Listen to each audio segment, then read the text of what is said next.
Hello and welcome to Book Lovers Companion, the podcast about books, authors, their craft, and more. My name is Edith, and in this episode, we are going to talk about the more.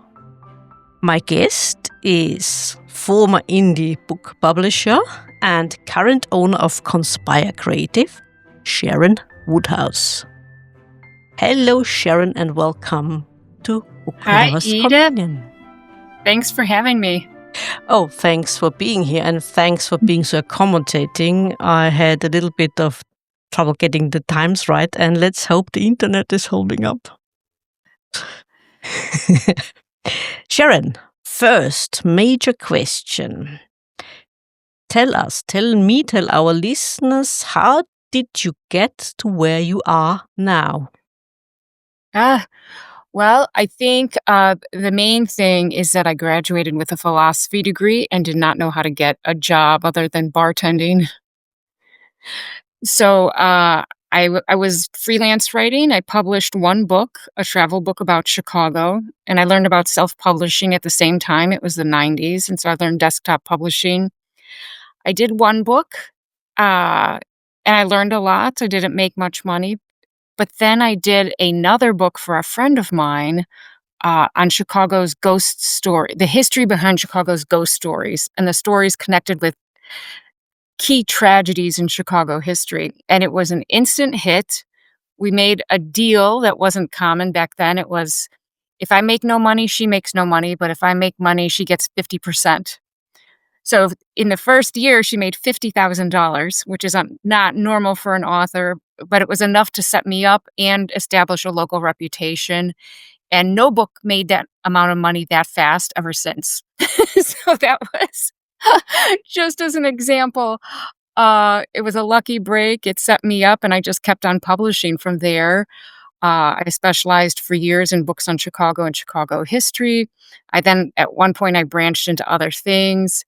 At another point, I realized my staff was running my business, and I was giving away half my time to help authors and other publishers and small businesses.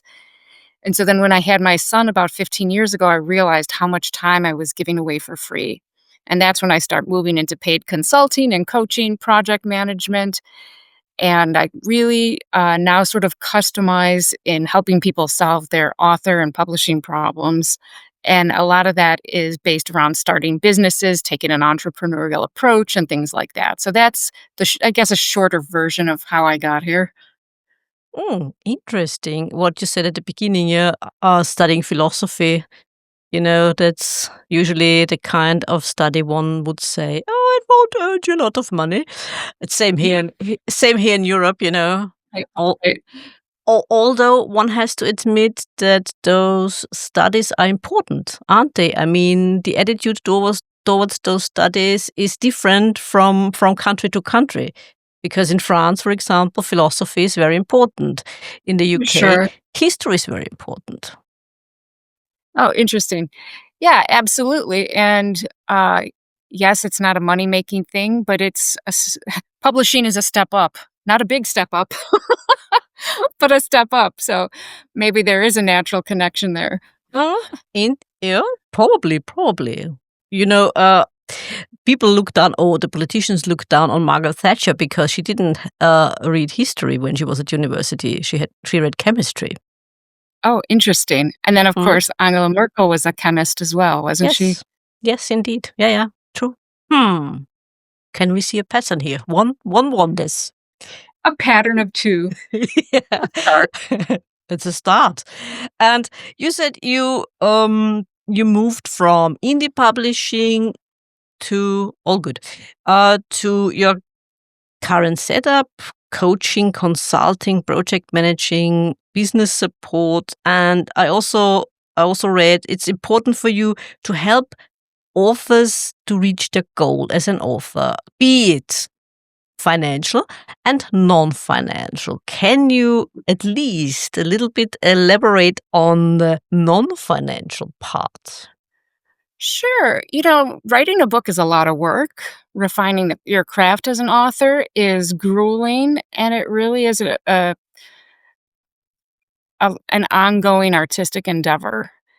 So it's, when you've put out your book, you have a lot of emotion and identity wrapped up in that. And I think so there are things you want from your book when it's released in the world. And sometimes it's just satisfaction and reader response. Sometimes it's prestige and to, cavort with the world of writers, especially if you've looked up to authors your whole life. You may have romanticized it and you want to be part of that.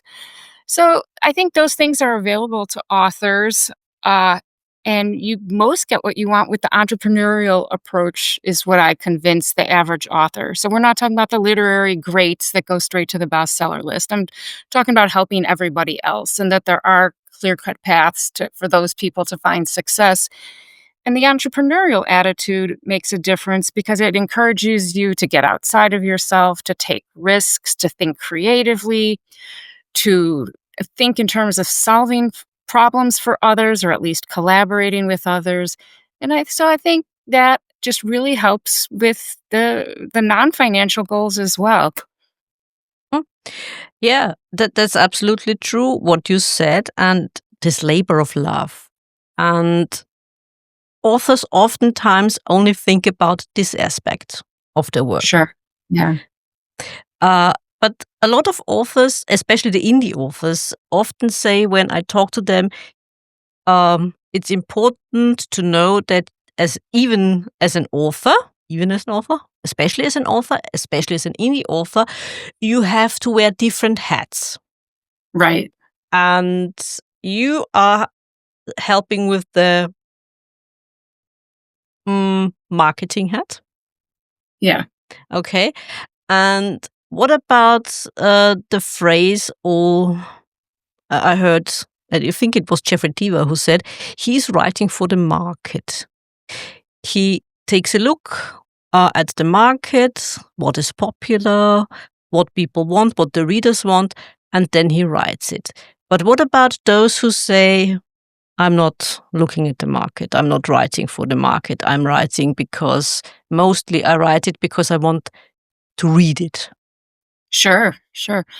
I think there are as many routes to success as there are authors. Some are harder than others, for sure. Um, but that's why I'm advocating building a business you love in a way that makes sense for you. And I think one thing that's different about business than writing is writing does require skill and constantly refining your craft and getting better, but business does not. Business, you can wing it from where you are. You can be inadequate and grow. You can learn as you go. You can be a little messy. You just need to take the chances and reach out to others. And so you can learn it as you go and make money as you go. So you do not have to be polished and perfect. And so that's something that I try to convey to people a lot. And I have a 3-part phrase I like to use: now is better than later, courage is better than confidence, done is better than perfect. Another phrase I love that I tell people is, business is an open book test, and most people won't even copy the answers.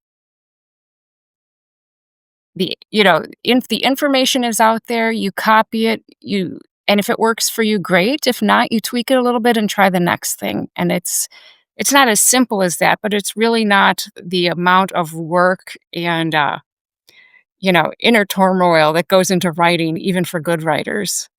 Even for good writers, writing is hard, and it's Mhm. a real discipline. Yeah. And I think if you and I also think the way business is like writing is that it is creative. Yeah. You are creating something that matches an image in your mind out of Mhm. nothing, Mhm. with the tools that you have.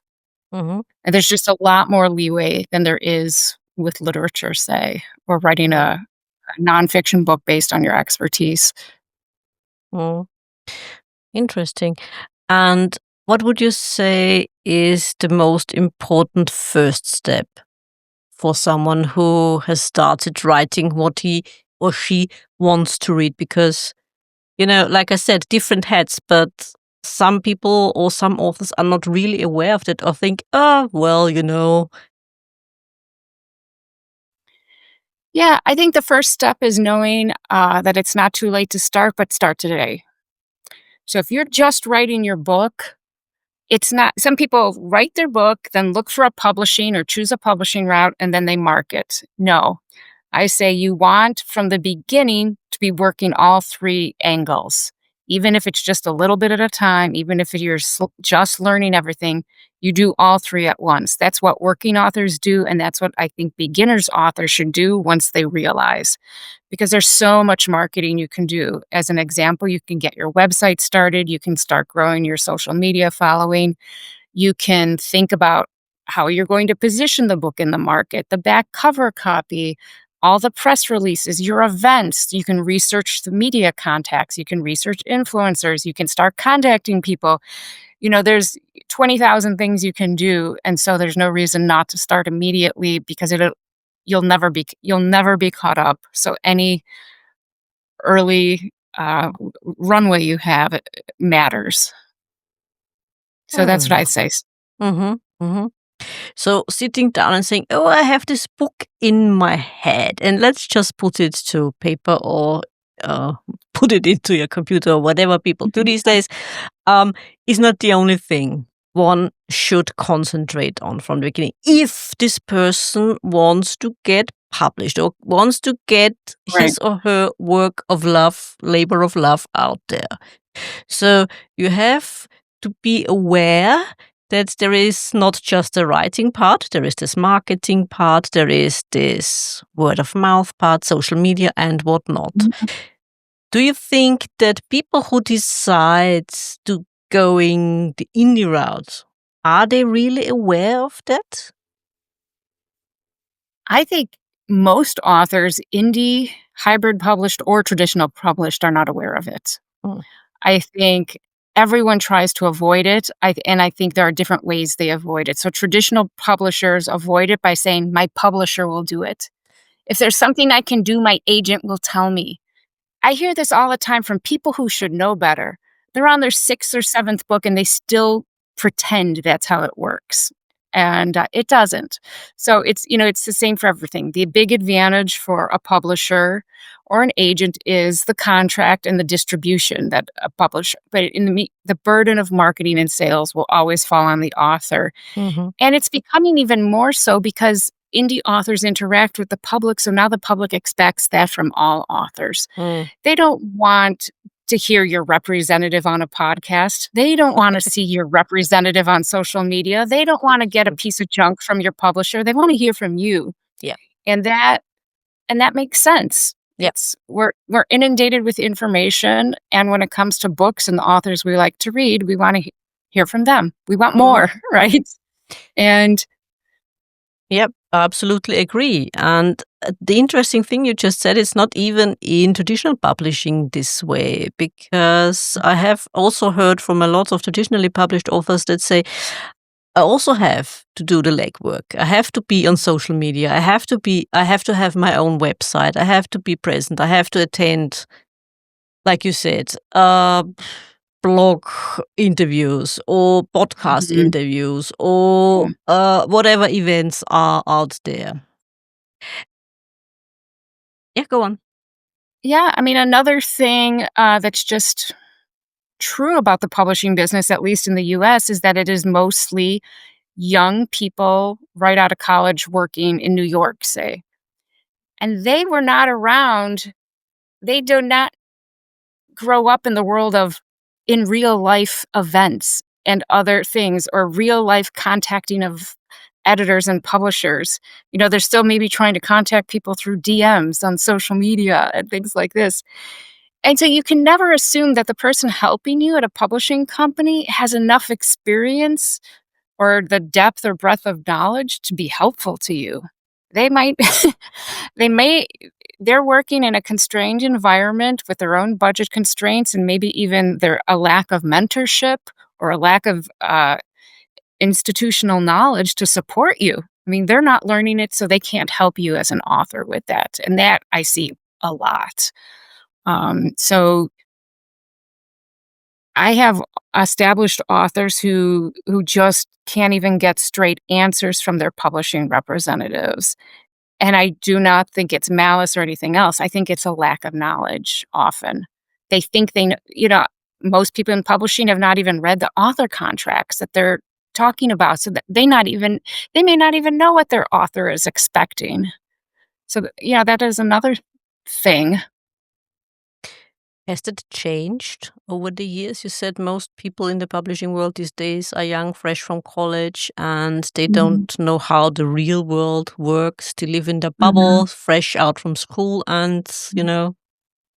No, I think it was probably always like that, Mm, especially in New York. I think, okay. smaller and mid-sized presses are different, but there is just so much knowledge to have now. I mean, I Mm-hmm. can't keep up.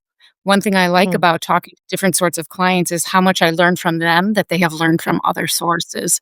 Okay. So, what you can't keep up, and you may not even if you think about people who grew up post-internet, I think they don't even have the project of collecting information in their brain and categorizing it for later use. Hmm. They know that they can look everything up, but some of us from the older times, we still sort of collect knowledge for our own use, and it's in our Yeah. head and it's categorized and we can draw on it without looking it up online. So if that might be a difference that I see. So yes, it's always been young people, but you don't see this sort of collection Yeah. of a storehouse of knowledge and on which to Mm, draw the same way. mm, Obviously, mm, there's always exceptions. mm-hmm. Mm. The old-fashioned ones, maybe. Oh yeah. That's when my boss said to me just a few weeks ago, she said, "Oh, I thought you put everything in your tablet." I said, "I'm a hybrid, just like my car." You know, Oh. I use both. I like to put things on paper, just like I do with Mhm. my notes Yeah. for conversations. And don't get me wrong, I also love my tablet for Mhm. different things. Yeah, it's this. Yeah, no, riding both. Like I said, hybrid, like my car. Yeah. Yeah. Sharon, can you talk us through the process when someone wants to consult you? How would that work? Can you give us a little bit of insight how that would work when someone contacts you and wants to consult you? Sure. I mean, so usually people find me because of my writing or one of my events or the book or word of mouth. And the first thing I do is I give everyone who has a question or needs something in the space, I give them a free 30-minute call. And they call and I just listen to what their challenges are, what they want. And then if I can help them, I propose a few solutions. And and so it's pretty customized. I mean, some people are wanting to write a book from scratch to give away at their business. Other people just need accountability support in the form of a coach. Other people don't even know how to think of making money off their books besides waiting for royalty checks twice a year. So, I listen to their challenges. Sometimes I correct their misperceptions. I also try to give them a straightforward, uh, brutally honest truth and see what they're up for. And some people, and I really encourage people because sometimes people don't want to talk about the money, but some people need to make money and some people don't. And so that is often a distinction I like to make up front. I mean, if you need to make money, don't say you don't, because I can help you make money and help you start a business. And so that's a lot of customized work and just listening to lots of people and hearing, often some of the same solutions work over time or similar type solutions. So it's a mix of consulting, coaching, project management. Some of it is short term, some of it's long term. Um, Sometimes I just talk to people for an hour and I have particular calls and they just want to know what the best route is. Here's my background, here's my social media followers, here's my book. They might send me the first two chapters. Should I try to find an agent? And then I'll say, yeah, I think you might have luck with an agent, or I think this might be best for a university press. You might try self publishing, hybrid publishing might be good for you. Of course, it's just my best guess in a 1 hour assessment, but that's something I do and also tell people if they'll tell me how much money they have. What do you have? Do you have $5,000, $10,000, or $400 to spend? And this is what you can get for that. And this is how I would spend it if I were you to get what you want and to get you closest. And this is how you can start making money with your idea once your book is printed, for example. I mean, the other Mhm. thing that Mhm. is true that I think is hard for a lot of indie publishers is because everything goes straight to digital, is that no one is used to paying for a large printing of books. But when you print a large amount of books, say 1,000 or 2,000, you get a unit cost at which you can really start making money when you sell your books in print. And there still, most people prefer to read a print book. So if you're not entertaining the idea of printing a large quantity of books, you're doing yourself a disservice. So I always like to think, if you think you can't get rid of 500 or 1,000 books, where do you think the money is going to come from? I mean, because that's just the start. That's just one printing. Ideally, you're moving on to another printing and another printing, or maybe getting 3,000 copies. So people have to learn how to think like that. They have to be able to Mhm. take the risk. And then some people have to admit to themselves, my book's not good enough. I'll never sell 1,000 copies, or I Mhm. don't have the energy to do what it takes to sell 1,000 copies. So when I start talking about things like this, I think that helps people decide where they want to go. Mhm. Mhm. I'm just happy if my friends and family can get a copy on Amazon, or if I can do something at my local library, put it in my local bookstore. I just want to be Mhm. proud I wrote a book. That's a goal. Mhm. Mhm. Yeah. And let's say someone is willing or has money to spend and wants to earn money. Yeah. How would one go, or what would you advise those authors to do, and how would they spend the money? Mhm. What do Sure. one have to look out for? What is it? What in my calculations? What do I have to uh put Yeah. on my list for how I would spend the money? Sure. I think any book that you're going to really intend to make an income, put at the center of your income, whether you're going to be a speaker or sell a lot of books through workshops or other types of events, is the book needs to be professionally edited. You need a professional cover design. If it's a nonfiction book, you need an index, a professionally created index. You need a proofreader. You need someone to design the inside of the book so that it looks like a book you get from a bookstore and not from Amazon. That's ideal. I mean, sometimes, you cut corners and it's fine. But those are the pre-production costs, and then there's the cost of printing. And if you print books, you're going to need a place to store books because 1,000 books takes up about one pallet. And maybe you have space in your garage or your basement, but can you carry 40-pound boxes of books to your basement? Is your basement climate controlled, or because books are paper and paper reacts with humidity, and you don't want a bunch of curled up books. So that's an issue. So you need to be able to have space or rent space to store the books, and then you need to have the hustle to get rid of the books.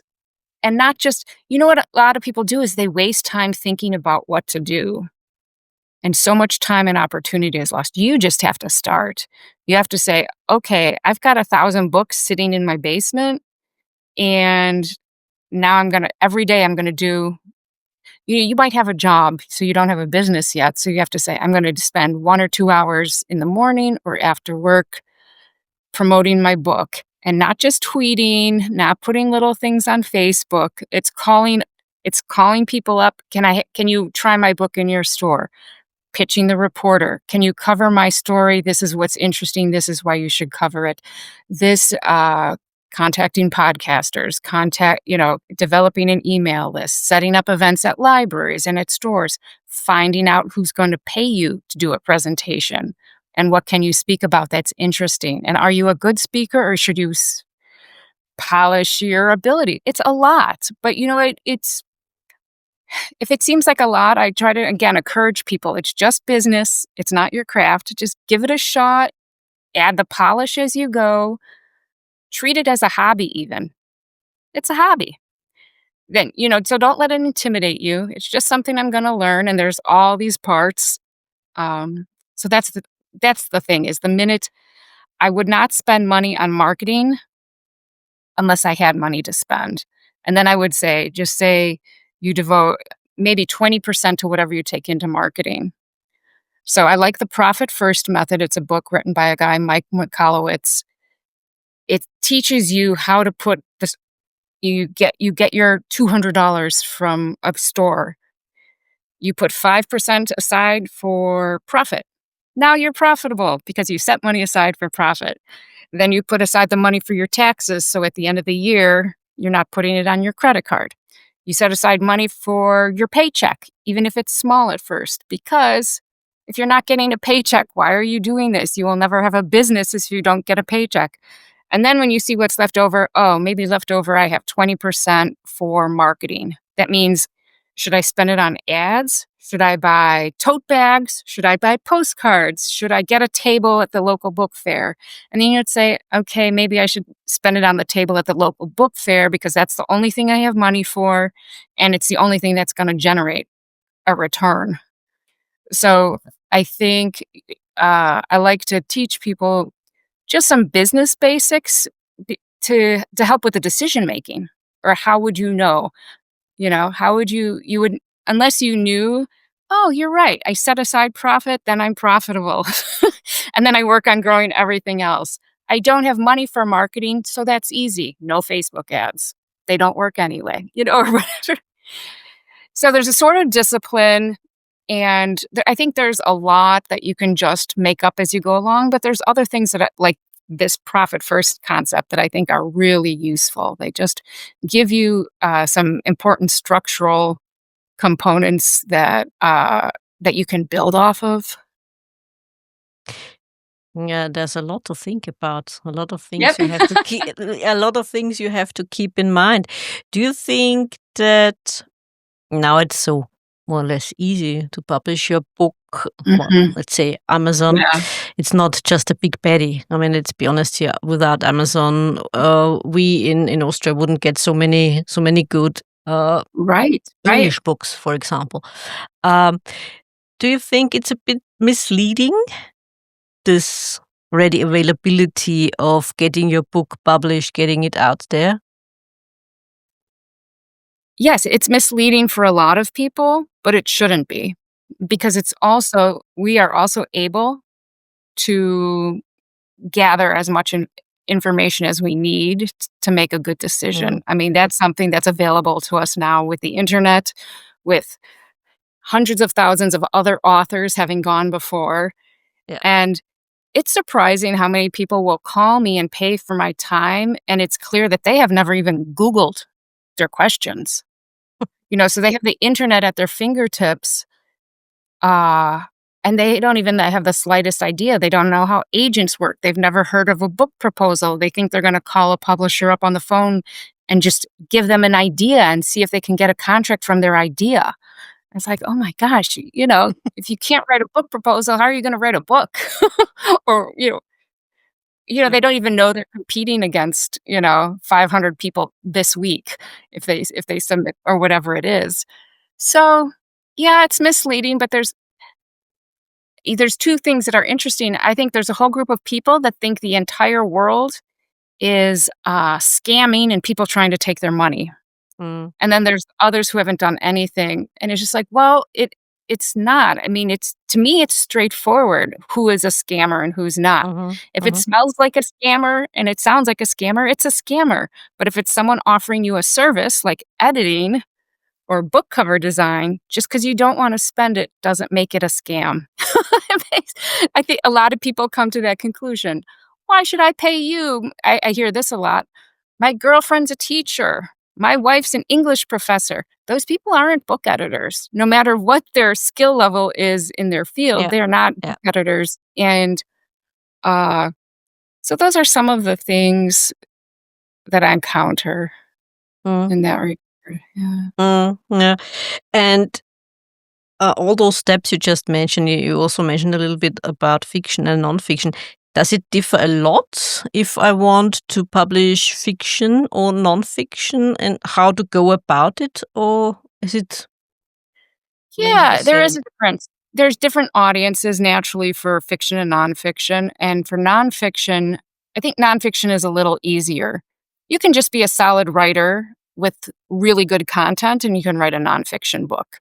Not only that is it's easier to sell to a publisher because you know exactly who specializes in that topic and there are a lot of publishers who have niche specialties.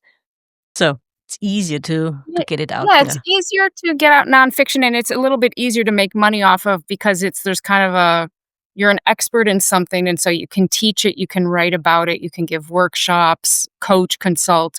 So there are a lot of activities that support the selling of books and sharing your content. With fiction, the people who have the easier time are the people who write in genres, sci-fi, fantasy, horror, mystery, because those fans are easier to find, and so you can just find them that way. Um, okay, so, yeah, the thing about fiction is that it's easier to sell if you write in a genre because because it's easier to find the fans and the readers. So a genre, obviously mystery, horror, sci-fi, fantasy, and through Amazon, you can even do more, subgenres. So some people really specialize in very specific subgenres, and that helps them find their audience. So that is often good for a digital marketing model. You're finding the people all over the world who want to read books like this. Mhm. Um, Okay. S- sounds yeah, understandable. And you also said printed books are still number one. yeah, That's interesting. What about audiobooks? I mean, the question often is for authors, should I get a narrator? Should I narrate it myself? Should I even uh, publish an audiobook at all? Yes, no? Does it make yeah, sense? yes. Audiobooks are a heavily growing aspect of the book market. People like them, while exercising or in their car or just because they've been on screens all day. People listen to books while they're cooking or cleaning. In a time crunched world, you can see why audiobooks are growing. Narrators are expensive. And even I think most people would love to hear the author themselves read the book, but it doesn't mean the author is the best person to read the book. In fact, I know there are people who have master's degrees in reading for such things as advertising and book production. So it's a skill that, a professional narrator will mark up your book so they know where they're putting the inflections and taking a breath. Uh, on the other hand, the AI readers aren't horrible for some people. And that takes 2 seconds, really. If Amazon gives you the thing, you press the button, you pick the accent you want, or what country, what age female speaking English, UK, American, whatever. And then you've got your book 5 minutes later and it's available. So I think that's not a bad option. I chose that option. Uh, I didn't want to read my 500-page book, and I sold some audio copies with no extra work. Hmm. Yeah, I can see that. I mean, it's getting easier. Some people do prefer the human voice, especially Yeah, those who are trained professionally as narrators, which I can also understand. I've talked about it with other authors that I can't get into audiobooks. I don't know why. yeah, Really can't. I can't explain it why. But yeah, I know it's a growing market. What about translations? What if someone says, okay, English, global language, understandable, but not everyone is fluent in English, let's say. mhm, um, German, since yeah, my first language is German, it's a huge market. I mean, we're talking about 90 million, more yeah. than Well, that. again, translations are expensive. Uh, However, a good option for translations is there's a Frankfurt Book Fair each year in Germany. Do you know it? And it's a place where people buy. It's the number one place where international publishers buy foreign rights, and where people sell their foreign rights. So uh, you might sell the rights to use someone I know as an example, the Polish rights, the Korean rights, the Spanish language rights, and maybe you're getting respectively $3,000, $1,000, and $8,000. So you're kind of getting something up front. Maybe you'll get royalties, but you usually won't because the translation is being paid for by a different publisher. So that could be a fair exchange and a way for people. And the question is, how do indie authors sell for their foreign language rights?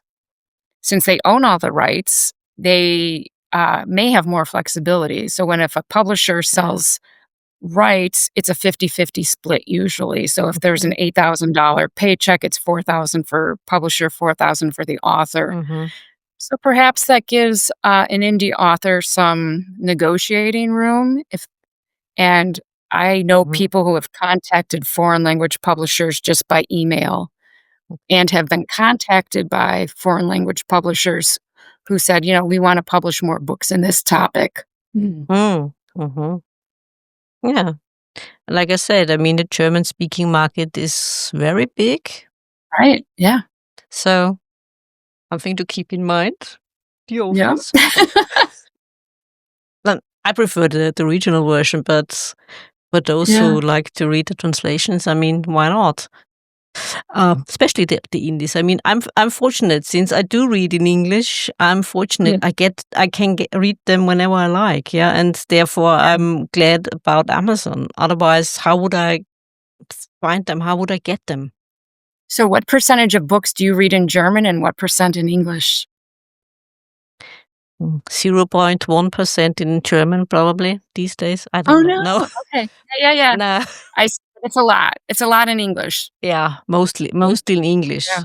I mean, if it's in a different language, let's say Japanese, then okay, I do not bother with the English translation. I buy the German translation. So why should I? Yeah. Right.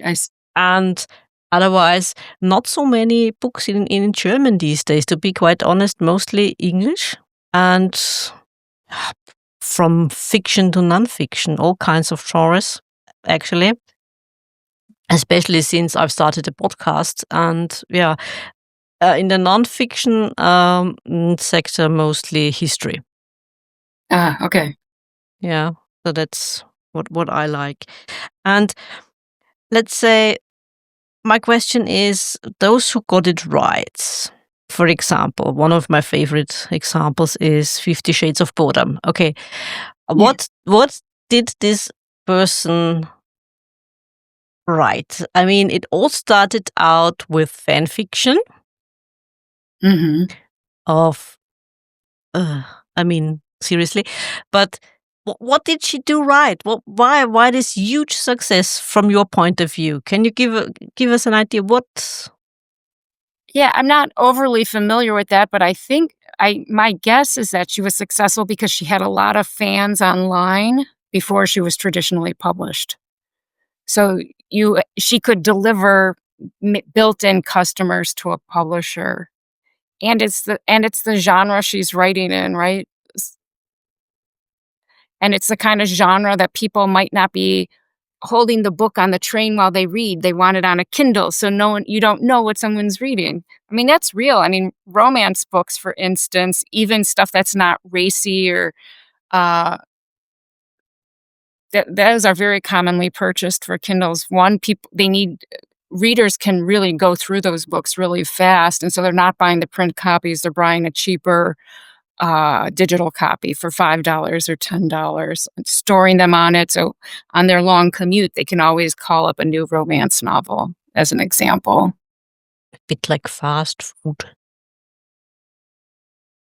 I have to admit, it's one of my guilty pleasures, reading lesbian romance. I have to admit it. Mm-hmm. And I know what you mean. I mean, you read it very fast and for enjoyment. Yeah. And mostly on a Kindle, of course, like you said, because it's also a question of the price. Because that's another thing that's different from the German market, where you have these fixed prices, and the booksellers can't go lower. Oh. Yeah, that's what we call in German Buchpreisbindung. And it's a fixed price, and the publisher sets it, and the booksellers, even if they want to, they can't. Oh, wow. Yeah. That's interesting. It's not just a German. I mean, I know it from our German-speaking market. It's also in other countries, but here it's a big thing because they say, because for the authors and so on. Yeah, I'm not so sure about that. It's mostly for the publishing houses. you know, Huh. because when you look at the UK and they don't have that, and they do not sell any less books. And when you look at those established authors and those who are successful, I mean, yeah. Yeah. And they don't get what usually authors here in Austria look for is subsidies from the state, from the Oh, yeah. from the city, and get money. So because most of them, not all of them, but most of them, who write literary fiction want to Mhm. become the next Nobel Prize winner, probably. Yeah. And they all think it's easier that way to become a published author and to make a living from your writing. Yeah. Well, at least 20 years ago, uh, I gave a presentation to a group of publishers from the Czech Republic who were in Chicago. And publishing had been subsidized to them. So they told me about all these beautiful leather bound books they used to print with gold page edges. And their mission was to come and learn how to make money in publishing without a subsidy. And they were pretty surprised at the finances. So that was interesting. I haven't heard an update of that, but yeah, it's the first time I really thought about other countries having their own rules for book publishers and sometimes protectionist practices. Mm. And what's interesting is also the fact there was this documentary a few years back on Arte, this collaboration between France and Germany. It's a TV channel. Mhm. And they spoke about books and about translation and what it costs the publishers here in Europe, be it France or Germany, to buy the rights for a book from, let's say, the United States, and what they get in return if they sell a book. I mean, it's Mhm. way more expensive for them to buy the rights for an American book than what they get if they sell a book to Yeah, the United States. interesting, yeah. Huh. Maybe also because of the translation, do you think? Yeah, But translation, it's almost like a whole second round of editing, but one that takes a lot more time. Translation takes a long yeah, time, and then that needs its own editor and sometimes proofreader. yeah, yeah. So What yeah, it's about also there's the time involved in a translation also has to be accounted for. That sometimes can take months to do it properly or depending. do you also have not just you said you gave a talk to the publishers in the Czech Republic. Do you also have clients which are publishers who have a small business as publishers or just Yeah, authors? Yeah, okay. publish yeah, all sorts of authors, so independent, hybrid, and traditionally published, publisher authors with agents, and then small presses Mm, often. okay. And Okay. I have international clients too. I've had clients from Asia, Europe, South America, um, Australia. Mm, okay. Interesting. Yeah, because I guess, or maybe I'm not sure, but I guess from what I heard through conversations for the podcast was that there are quite a few independent publishers which started a business, let's say 5 years ago, Mhm. before Corona time and during Corona time, because there is this one publisher who started just this moment when the Corona pandemic Yeah. happened, and they are still in business, and I would say they're going strong because they have specialized on crime fiction from Scandinavia and Eastern Oh, Europe. wow. Yeah, they're doing translations into English, and I think they're quite successful. Interesting. I think indie publishing is very different now because people do not necessarily do those print runs anymore. They start with digital, they use print on demand through Ingram or Amazon, and without a commitment to books sitting in a warehouse, there's no pressure to sell the books. So, especially for hybrid publishers, the author is putting up a lot of the money, and there's no incentive for the publisher to make that money back. So they might have a nice looking list, they might have a catalog, but it doesn't mean that they're doing right by their authors. And I don't think it's intentionally I don't think that's intentional. I think they just don't have an experience of what it was like. Is you do not, like back in the old days when I published, you do not accept a book and you don't invest in a book unless you think you're gonna sell 3 to 5,000 copies, because that's when you start making money. And look at how many independent publishers are putting out books that I know they will only sell 1, 300, 500 copies if someone's hustling. They do not have the ability to move hundreds or thousands of copies in a couple years' time. So that is an element of the current, uh, publishing landscape. Hmm. Yeah, interesting. And what about the end of the chain we spoke about? What about the booksellers? What about Mm, the readers? yeah. What can you tell us about them? Do we have to look at them as well?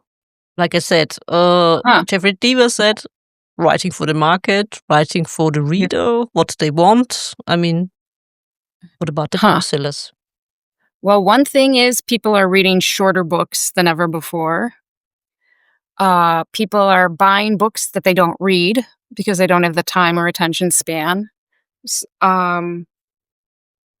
People love independent bookshops and then complain about Amazon. However, I always say in this business, small and independent rely on the big. So small independent bookstores rely on the major publishers, the bestsellers, the books that people recognize by their titles, by the author name, and small independent authors and publishing houses rely on Amazon. That's how they reach the world affordably and within their budget. And so I love independent bookstores, but I think it's a little disingenuous for them to try to get everyone not to buy books from Amazon. That does no favors to the independent authors and publishers who I think deserve to exist in the ecosystem. Now, I think both places have multiple options for making money, but we're just talking generally. So that's one thought on bookstores.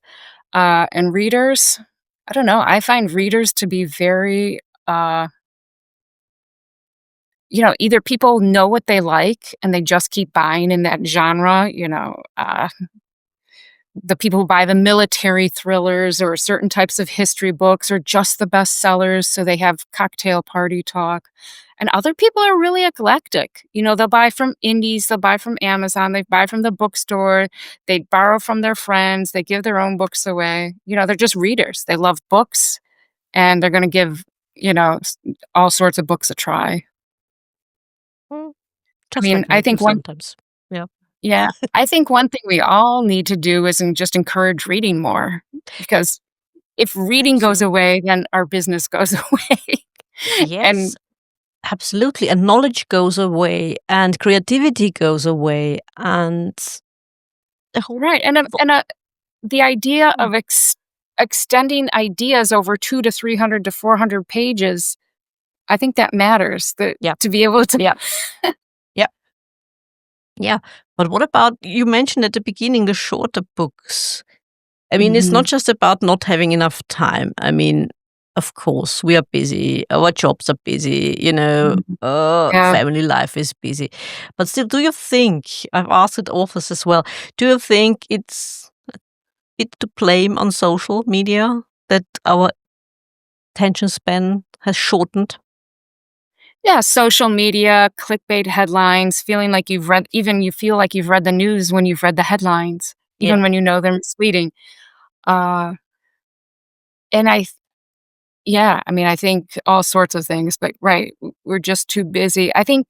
However, I do think you can um, regain your attention span by reading books. Oh, Stick with it, you can yeah. regain it. I've noticed that for myself. I Yeah. go through different periods, and yeah, when I am reading regularly, it is easy for my attention span to Yeah. stay on the book, like Yeah. the old days. So writing for the market, Mhm. shall we do it? Shall we not do it? If it fits with us? I think if it fits with you, I mean, I think the idea of writing for the market is is almost too hard for most people. Mm. It Yeah. you know, they don't understand what that means necessarily, or can Yeah. they pull it off? Yeah. So, you might think you're writing for the market, but you don't have the ability to tap into whatever that is. I mean, how are some of these famous authors with their very breezy style? Mhm. I'm not sure how it works, but it works, and it works for enough people, and it works for Yeah. them. Yeah. Uh, so yeah, I think people can keep the market in mind, but you still have to write what's true Mm. for you, what's Mm. inside that you're trying Mm. to share. Yeah. Yeah. Yeah. Absolutely. I would agree. I Yeah. don't know I what mean, this one thing I've means. noticed is that when people start a series, and this might be a way of blending both, they start a mystery series or a sci-fi Mhm. series that that is based on their original ideas. Mhm. But then I noticed that they start bringing in very commercial or topical concepts. Mm. If so, let's say you have a mystery series and you might start talking about the cartels in Mexico or other things that are Mhm. people are really Mhm. interested in, things like that, Mhm. trafficking or Mhm. um so that might be one way to blend it if you're writing a popular series.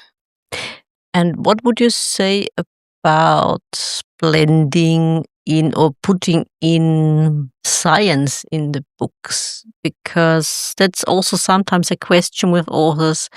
Should I do it? Should I not do it? How much shall I put Mhm, in without annoying my readers? mhm. From your perspective as a marketing expert. Oh, well, from my perspective, there's always people who love the details, Mm. you know, whether it's, technology, the biology that you might find in the Michael Crichton novels, things like that. Mhm. Some people will love the details, and in general, I think readers like details. If you think about historical fiction, Mhm. Mhm. sometimes it's amazing the details that's in there Yep. and just to think about what the author had to do to Yep. secure those details. Um, so I would never shy away from details in history, science, technology. I think in general, if it's suitable for your topic, Mhm. and you can do the reader a favor by introducing complicated topics Yep. in a more pleasurable format. Yeah, absolutely agree. Absolutely agree here. Yeah. Also philosophical questions. Oh, of course. Yes. Difficult philosophical question. What better Yeah. way than to transport them via fiction? Right. And you see that. I mean, really good novelists can do that. Yeah. Yeah, absolutely. Sharon, may I ask you to just sum up what you told me? There's so much you've told me and so Oh, much information. Thank you for that. But really quick, what would you recommend? What would be your advice? Let's put it that way. What would be your advice for any aspiring author out there? sure. I'm going to tell you what I consider the profitable author life framework. There's 7 things that I've seen again and again and again in authors who are able to monetize their work and have a sustainable business they love. 7 things. 1, know that it's possible. 2, make the commitment. 3, customize the sales and marketing to fit your life, your goals, your books, your schedule. So make it easy on yourself. 4, do 5 things a day to promote your book every single day. And sometimes that takes 15 minutes, maybe it takes an hour, but make the commitment to consistent marketing. 5 is build your business savvy and knowledge from where you are. And so wherever you are, just start and build from there. Same with your mindset. Always work on improving your mindset because there's all sorts of stuff. Is shutting down the negative things in your head. There's the resilience, there's the reframing of your situation, there's getting over limiting beliefs. So there's a lot of mindset work you can always be doing to improve your situation. And the final one is cultivating a network of support. And part of the network of support, I think the number one skill for authors is outreach. And that means not only developing a network, not only cultivating relationships, but developing the ability to call people up or to show up and ask something of a stranger. Ask for what you want, start a conversation. And so I like to remind people, in fact, in Chicago tonight, I'm giving a talk on this topic at a bookstore. It's Outreach is the number one skill. Everything you want as an author comes from other people. Money, reads, publicity, events, partnership opportunities. It all comes from other people. You can't forget it. You have to reach out yourself. You have to be proactive. And again, it is not as hard as writing a good book. You can make mistakes. You can just be a human being that's a little awkward, but you just have to do it. So, Be courageous. oh, courageous, yes. Courage over confidence. Yeah. Now, not later. Yeah. Yeah, absolutely. Sharon, is there anything else you would like our listeners to know? No, I mean, to learn more, you can go to my website, conspirecreative.com. My book has its own website too, profitableauthorbook.com. I'm on Substack and Blue Sky and Facebook. It's pretty easy to find me in those places. So, And you are on Book Lovers Companion as well. and I'm on Book Lovers Companion, and I will share this episode. Thank you so much. Sharon, thank you so much for making time for me. It was an absolute pleasure talking to you, and I've learned a lot. My listeners learned a lot what it takes to become successful. Yeah, thanks for having me. Good to talk to you. Good to meet you. It's an absolute pleasure. Please wait for me in the green room. I will be with you shortly. All right, thank you. Dear listeners, I do hope you enjoyed this episode as much as my guest and I did. Please don't forget to like and subscribe. And I do hope you will tune in for another episode. Until next time.